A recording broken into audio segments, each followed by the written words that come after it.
Hey, what's up, peeps and fellow geeks? The average end user here, and sorry about the delay, but here we go. So, what I'm going to do is show you guys how easy it is to actually assemble a computer. So, in front of me, you can see these are basically all of the major components you need except for a case. In this case, we're just going to be doing what's called an open air test bench scenario. So, here we have the motherboard. This is going to be the memory. It's going to be our storage, solid state drive, graphics card, CPU cooler, CPU, power supply, and yeah, let's get to it. So the first thing you're going to do is install the processor. Now on most motherboards, whether it's Intel or AMD, this is actually AMD. This is Phenom 2. I want to say it's a 1055T 6-core, 6-thread processor. And you have to match this little golden triangle here with the triangle that's on the motherboard. In this case, it's up in this corner. When you put it in, really just, there's no force required. It'll just literally drop right into place. Lower the arm, click, CPU is installed. Next, we have CPU cooler. Now, if this were a brand new build, the CPU cooler would have thermal paste pre-applied. So in this case, I will be using some Noctua NT-H1. It's really good thermal paste. You get quite a few uses out of this one little syringe here. And application, there's a bunch of different information on how you should apply it. I normally go with the pea size. So right in the center of the processor, squeeze out some thermal paste. That's done. Now, luckily, this particular cooler uses the brackets that are pre-installed on the motherboard. This is actually AM3 or AM3 Plus socket. It's a few generations old, but this PC should do what I need it to do. Okay, so installing the CPU cooler is fairly simple. You want to set it down in place. Once it's down, line up these tabs. I'm sorry you really can't see what I'm doing.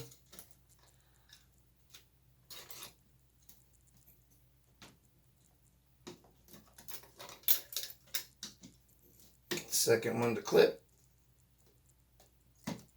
And CPU cooler is installed. Up at the top of the motherboard, there is usually a 3 or 4 pin header, and it's labeled CPU fan. Plug that in. And CPU cooler is now connected. So next we're going to go with the memory.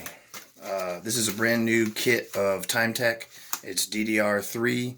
This is two 4 GB modules for a total of 8 GB. Most motherboards, it's fairly simple to install the memory.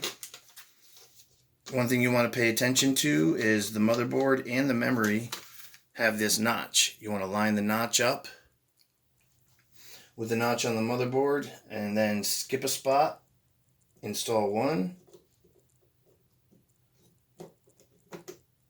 Equal pressure on both sides. You hear the clicks. One stick installed. And the second stick. And now the memory is installed. Believe it or not, other than the graphics card, which I can actually install right now,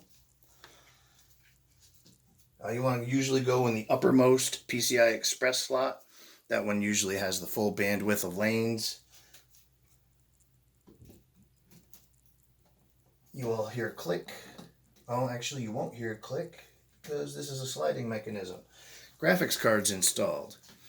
Now, technically, I don't really need this to get a post, and that's all I'm looking for is to make sure that, this PC works, because I'm going to be using it to test like 5 other graphics cards I have sitting here, just to make sure they work. And then I have a couple of toys I want to play with, because it's hardware that I've never used before, and I think it'll be interesting, but that'll be in a later video. Basically doing this video uncut so you guys can see how long it takes just to get a PC up and running. Now, do remember, when you're putting it in a case, Takes a little more time.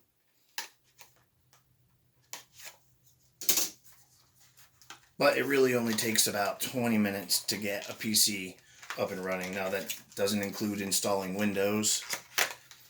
Alright, now I've never actually used this brand of hard drive before. It's called Dogfish. This is just a 60 gig SSD. I just needed something large enough to hold the operating system. Everything else will be on external drives. This is not a bad looking drive. Plastic shell. It's to be expected with a budget drive. I think I paid under $20 for this. And this will require a data cable from the PSU. A power cable from the PSU and a data cable from this connector to a connector on the motherboard. So let me dig one of those out. Could have swore I had one sitting on the table, but I guess I didn't.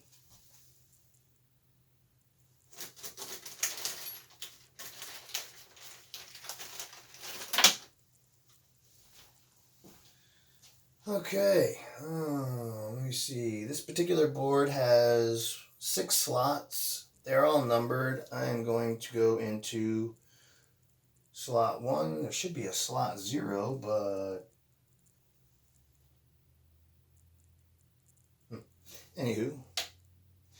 You can see that the connectors are keyed. A lot of things with PC parts are keyed, and they're very easy to install. It's like Legos for adults. Just make sure you follow the way it's in. That is in. Data cable is connected. I can go ahead and throw SATA connector from the PSU on here. That'll give the drive juice. There we go.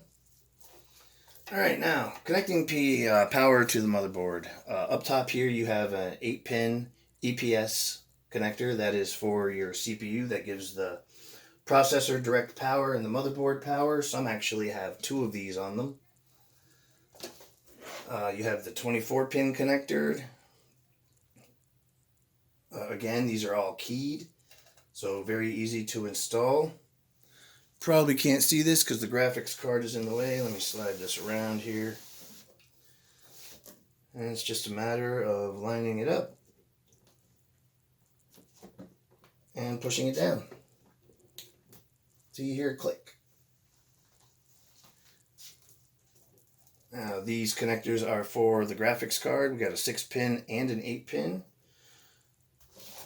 So let's go ahead and power the graphics card. Again, they are keyed and they have a little clippy latch.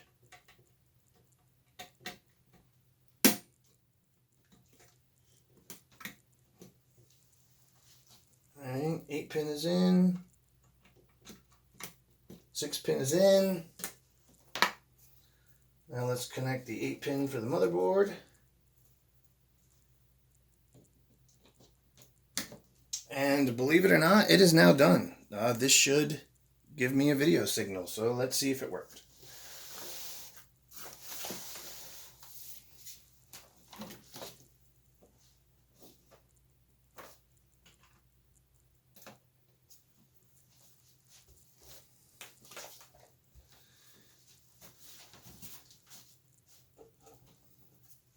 Alright, let me redirect you here over to the monitor. Now I don't have a power button hooked up, but you can just actually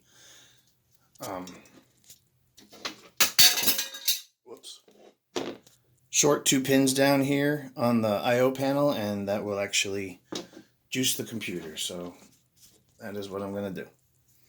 Turn the power supply on. I think it's plugged in. I don't know if this board has any indicator lights on it or not. I'm not seeing any. Alright. Sorry for my head in the way.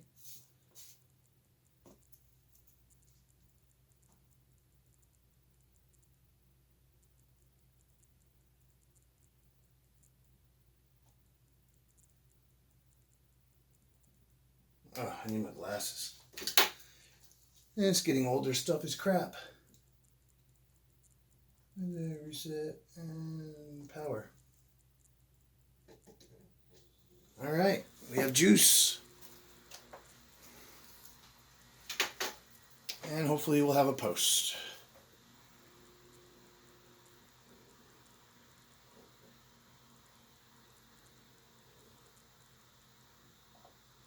And there we go. So this was actually a proof of concept. I just wanted to make sure all the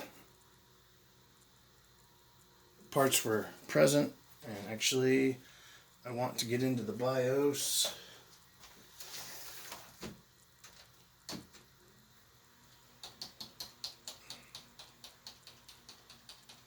I usually do that by mashing the delete key when the PC restarts. And there we go. Let's see if everything is detected.